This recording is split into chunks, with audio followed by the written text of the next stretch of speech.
We decided that there's a lot of strength in students, and if you give them the ability to decide things and design things, they will take it and run.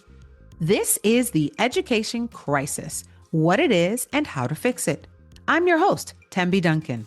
This series features renowned education expert Dr. Charles Reigeluth, author of the book Vision and Action, Reinventing Schools Through Personalized, Competency-Based Education.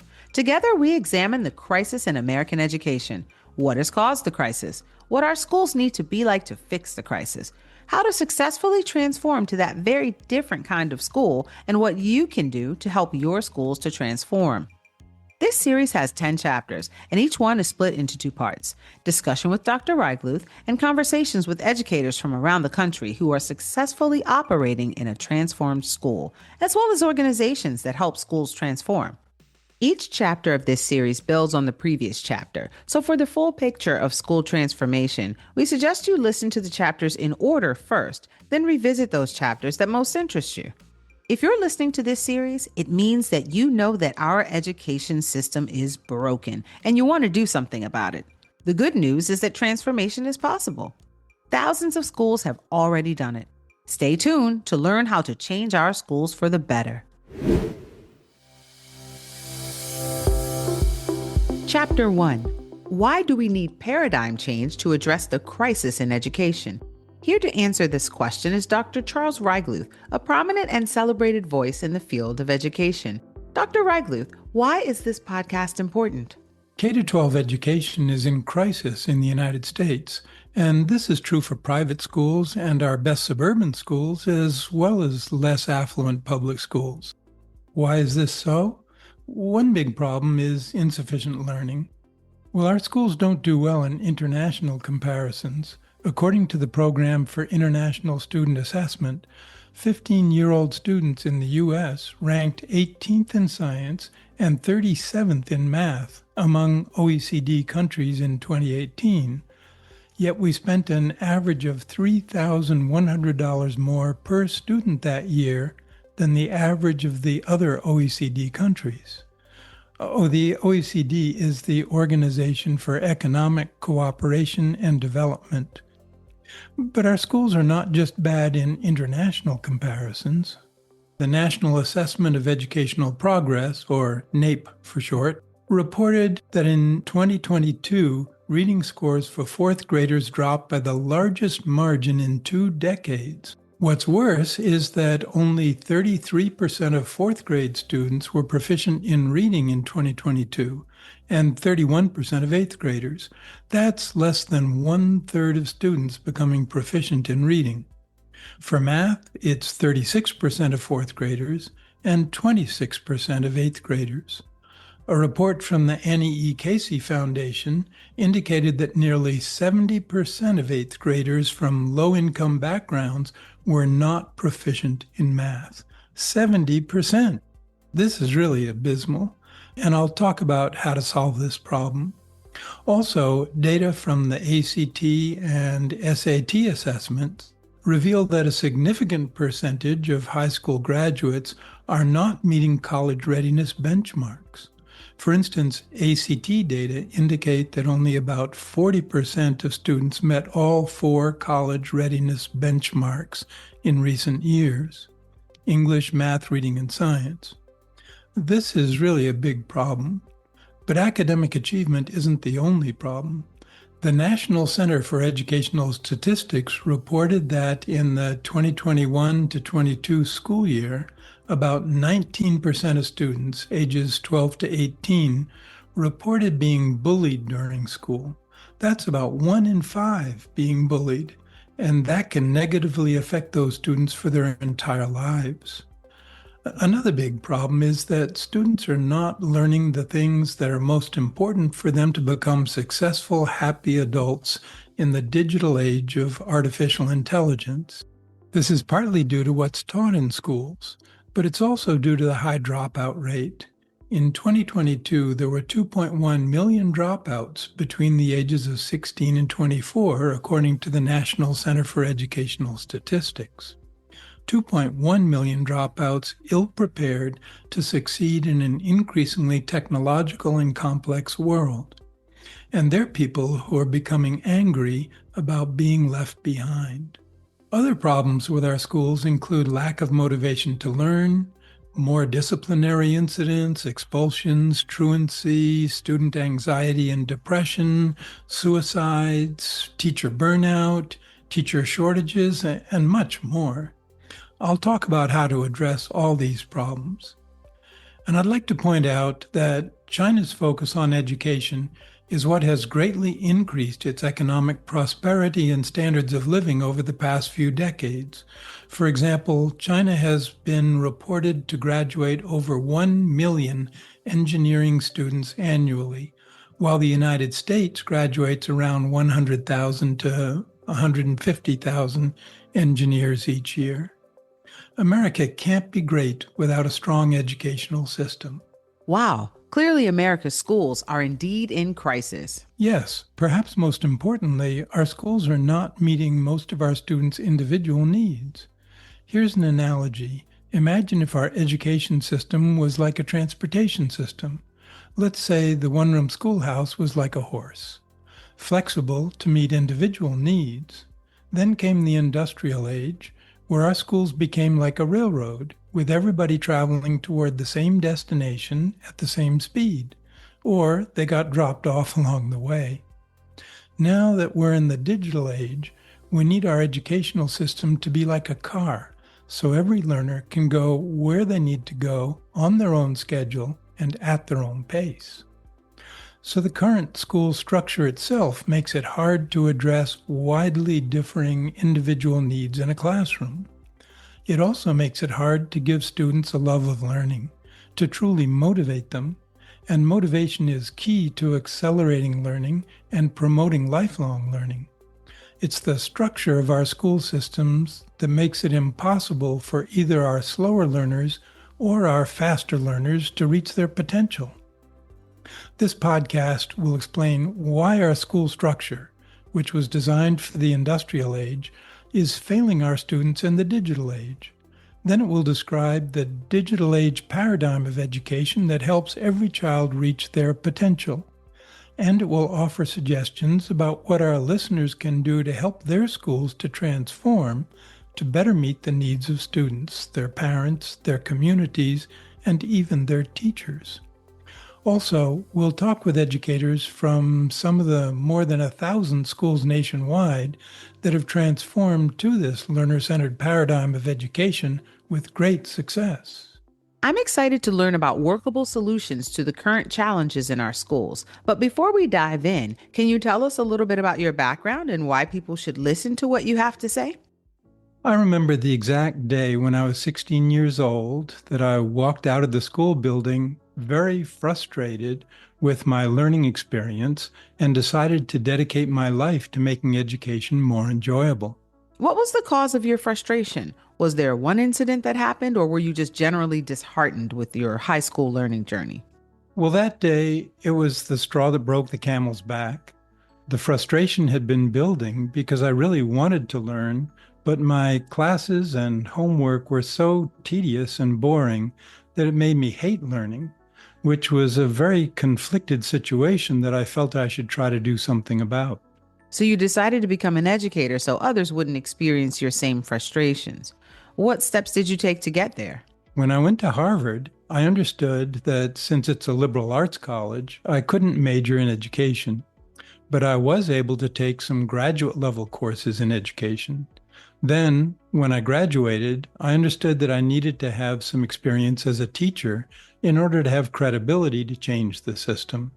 So I taught high school science for 3 years, and I found how difficult it was to create an exciting learning experience in schools that are organized the way they were designed during the industrial age. So what did you do next? Well, I also realized that an advanced degree would give me even more credibility, and I sensed that computers were going to be important for making education more enjoyable. So I left the high school and went to the graduate program that was researching what I felt was the most promising use of computers at the time, Brigham Young University. What drew you to computers as a tool for improving the educational experience? I sensed that computers would be able to help customize learning to each student's individual needs and interests. I didn't, at that time, in the mid-1970s, realize how powerful and immersive a learning environment they would eventually be able to make. But while I was learning about computer uses in education, I realized that the field of education needed to develop more knowledge about how to make learning more effective, efficient, and enjoyable, with or without computers. So I took a position at Syracuse University. 10 years later, when I was offered a position at Indiana University, I accepted the offer because it provided more opportunity for me to work on paradigm change in education, which I had come to realize was essential to making education more enjoyable and effective. But paradigm change was relatively unknown in 1988.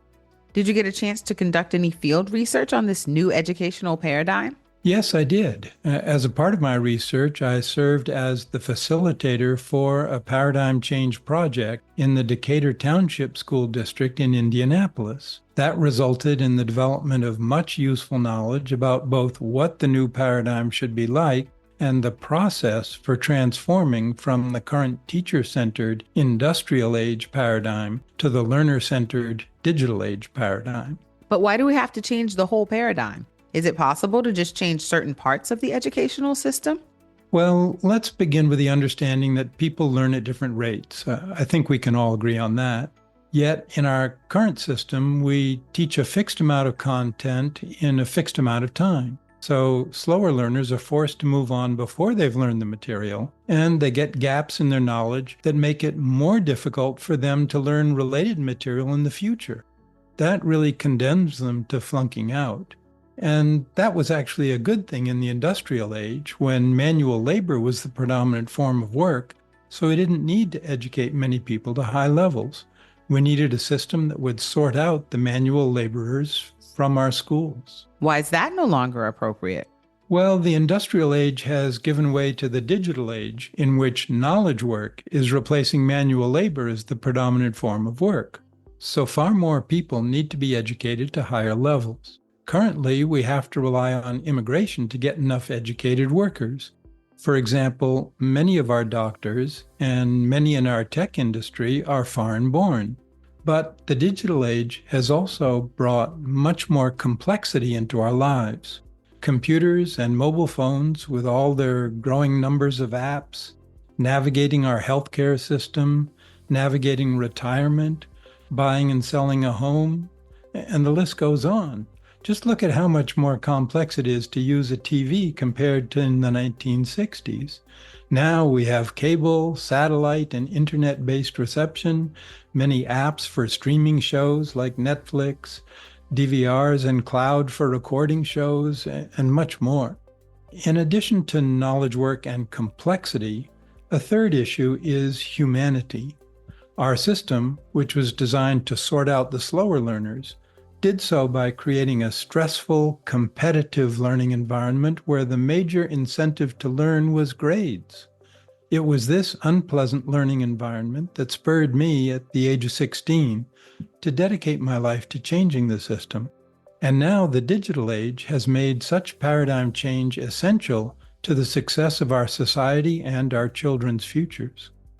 The bottom line is that we need an educational system that is focused more on learning than on sorting. And this requires that student progress be based on learning rather than on time. But how can a teacher manage a classroom where the students are learning different things at different times and rates? In our current paradigm, that's impossible, which is why the paradigm has to change. We have to change all parts of the system, the way instruction is done, the way student assessment is done, the way report cards are done, the roles of teachers and students, the ways students are motivated to learn, and the organizational structures to support all these changes. Changing all these parts of the system is what makes it paradigm change rather than piecemeal reforms within the current paradigm. Incidentally, the need for paradigm change is supported by UNESCO's call to rethink and reshape education. UNESCO is the United Nations Educational, Scientific, and Cultural Organization. Unfortunately, it's hard to think outside the box, as they say. So attempts to improve education have focused on piecemeal reforms within the industrial age paradigm. But piecemeal changes cannot meet the needs of our communities, families, and students in the digital age. It's comforting to know that there are over 1,000 schools nationwide that have already transformed to the digital age paradigm with great success. But this is a drop in the bucket. Every year that a school district goes without transforming, the schools get more out of sync with the needs of their community, families, and students. And the more damage is done to their community, families, and students. This is a truly urgent national crisis. We spoke with Dee Thomas, Jim Wortman, and Nick Ryan in the Minnesota New Country School, founded in 1994 in Henderson, Minnesota by a number of concerned individuals and educators. Dee, why did you create a school in the learner-centered paradigm? I think when we started talking about this, we knew that there were different needs for different students. Having taught for 27 years, it was pretty apparent that not all students work in the industrial age model. We decided that there's a lot of strength in students, and if you give them the ability to decide things and design things, they will take it and run.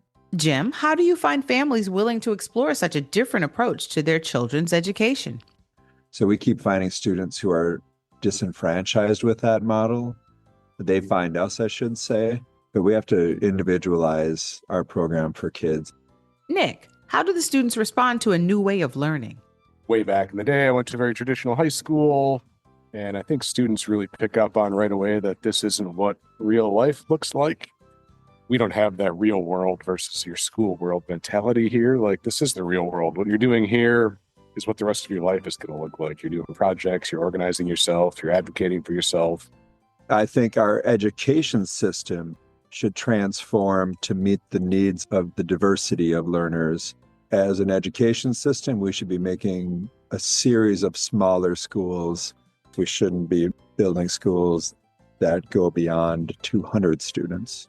We should be building personalized schools that personalize to students' needs. Overall, how's the learner-centered paradigm working out for you? It's worked out wonderfully 30 years later and replicated hundreds of times over through other organizations that have looked at our models and say this is a model of it for education. We interviewed Nikita Katan and Kristen Goodell in the Redbridge School, which was founded in San Francisco, California in 2020 by Orly Friedman.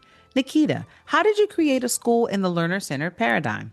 We knew that a new model of education was necessary. And this began with our founder, Orly Friedman, who's our founder and head of school. She was exploring the question of what is the role of education when you have tech tools like Khan Academy, where you can really further your own learning at the snap of your fingers. And so she decided to launch a school centered around student agency and around the idea that really what students need is to have both the motivation as well as the foundational skills to be able to set meaningful goals for themselves and work toward those goals, regardless of your background. The school system was not serving students. We see that there is a necessity to have schools teach students how to be self-directed learners and continue their education no matter what the world around them looks like. That sounds so much better for students.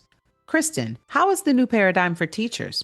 I definitely think it's better for teachers as well. Not only do we in our school have more autonomy over how we teach, we are guides for them on their journey, supporting them in their passions, helping them, motivating them. That sounds very rewarding.